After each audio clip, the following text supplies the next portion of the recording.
warahmatullahi wabarakatuh. Waalaikumsalam warahmatullahi wabarakatuh. Baik, sebelum kita mulai wawancara ini, terima kasih ya sudah bersedia untuk saya wawancarai. Nah, di sini itu tidak ada jawaban benar atau salahnya.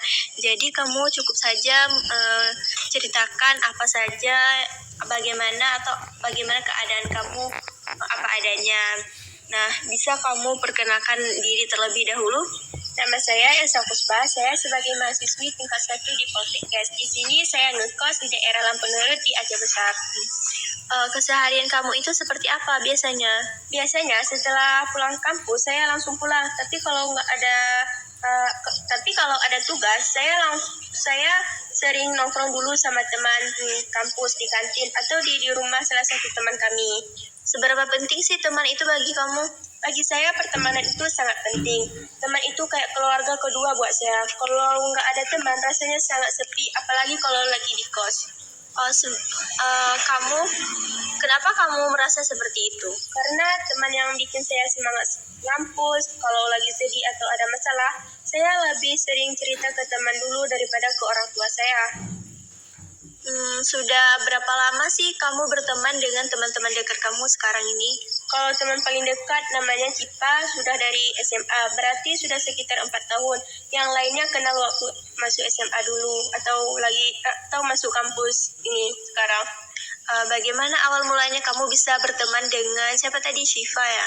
Ya, kalau pertemanan saya sama Cipa, waktu pertama masuk SMA dulu, kita sekelas terus, sering duduk berdekatan, dari situ mulai ngobrol. Ternyata banyak kesamaan, suka jalan-jalan, akhirnya kami ya dekat. Ada berapa orang yang kamu anggap penting sebagai teman dekat kamu? Kalau yang beneran dekat mungkin 3-4 orang. Teman yang lain banyak, tapi nggak semua bisa saya cerita hal-hal tentang pribadi saya. Apa yang membedakan teman dekat dengan teman biasa itu menurut kamu sendiri? Kalau teman dekat itu yang bisa nerima saya apa adanya, nggak ngejudge. Kalau teman biasa cuma kenal, sapa-sapaan, tapi nggak semua hal tentang saya mereka tahu kayak gitu. Bagaimana hubunganmu dengan teman-teman kamu selama ini? Alhamdulillah sangat baik. Kita saling support satu sama lain. Misalnya waktu saya nilainya jelek, teman-teman yang lain ngajarin saya, nggak malah ngejelekin balik. Bisa nggak kamu ceritakan momen yang paling berkesan saat kamu bersama teman-temanmu? Waktu saya sakit dan nggak masuk seminggu, teman-teman pada datang ke kos saya bawain tugas, ngerjain tugas, kayak gitu. Itu yang bikin saya ngerasa mereka beneran peduli. Apa sih yang biasanya kalian lakukan kalau lagi ngumpul atau lagi bersama-sama teman, atau kalian lagi di waktu bersama-sama gitu? Kalian biasanya ngapain? Apa yang kalian lakukan? Kalau kami pasti bahasnya tentang skincare, make up, kayak gitu. Kadang makan-makan di luar. Kalau liburan panjang sering olahraga atau camping bareng gitu. Tentu ya kamu bakal cerita apa saja ke teman dekat kamu. Nah, sejauh mana kamu itu bisa terbuka dan bisa kamu percaya kepada temanmu ini?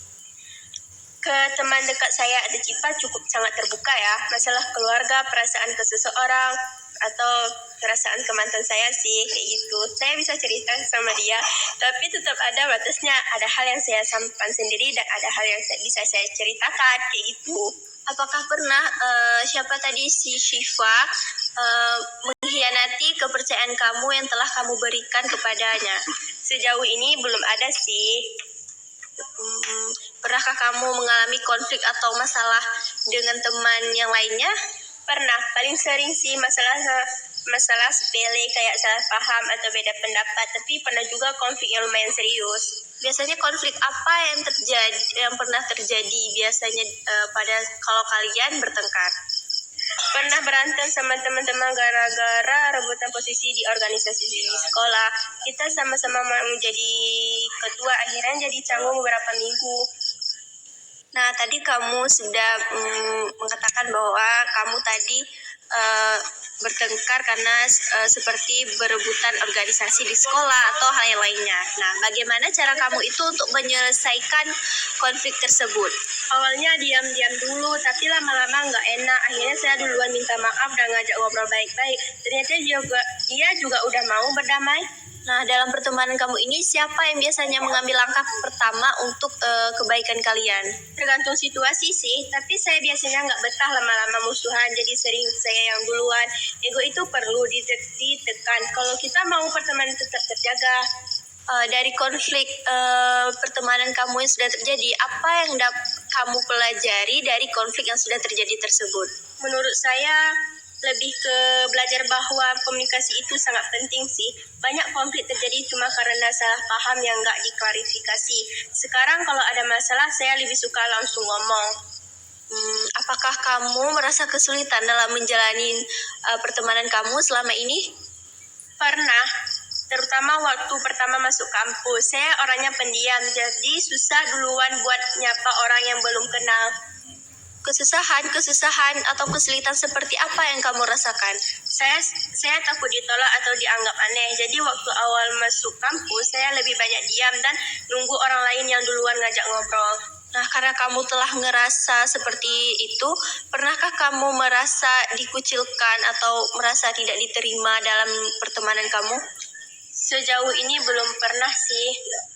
Nah, bagaimana pengaruh sosial media itu terhadap pertemanan kamu? Ada positif dan ada negatifnya. Positifnya kita bisa tetap terhubung walau jarang ketemu langsung. Negatifnya kadang media sosial bikin salah paham atau malah jadi bahan perbandingan.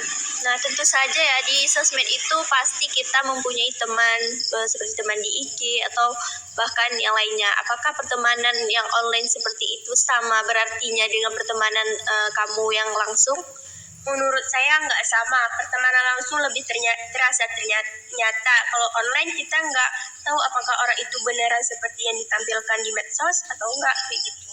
Teman yang nyata atau ideal itu menurutmu yang temannya seperti apa? Yang jujur, bisa dipercaya, bisa berbagi masalah, bisa dengerin kalau kita cerita, dan ada di saat susah maupun senang. Nggak perlu banyak, yang penting berkualitas. Selama kamu berteman ini, apakah ada hal yang kamu ingin ubah dari cara kamu berteman? Ada, saya ingin lebih berani duluan buat nyapa dan ngajak ngobrol orang baru. Saya sadar kelemahan saya di situ. Setelah kamu menyadari kelemahan kamu berada di situ, kenapa kamu ingin mengubah akan hal itu? Karena saya nyadar bahwa kesempatan pertemanan yang mungkin terlewat gara-gara saya terlalu pasif. Padahal orang lain juga mungkin nunggu duluan kita ngajak ngobrol. Sebelumnya, apa harapan kamu untuk pertemanan kamu ke depannya nanti? Semoga pertemanan yang sekarang bisa bertahan lama, bahkan sampai kita sudah dewasa dan punya kehidupan masing-masing. Dan semoga saya bisa jadi teman yang lebih baik lagi buat mereka. Saya rasa cukup di sini saja wawancarainya. Terima kasih ya sudah mau untuk berbagi ceritanya. Apakah ada hal lain yang kamu ingin tambahkan? Sejauh ini nggak ada sih, tapi saya senang bisa cerita seperti ini. Jadi kayak bisa refleksi diri sendiri juga tentang pertemanan saya selama ini. Oke, baiklah. Terima kasih ya sudah mau berbagi cerita dengan saya. Baik Kak, bye-bye. Bye, Assalamualaikum. Salam.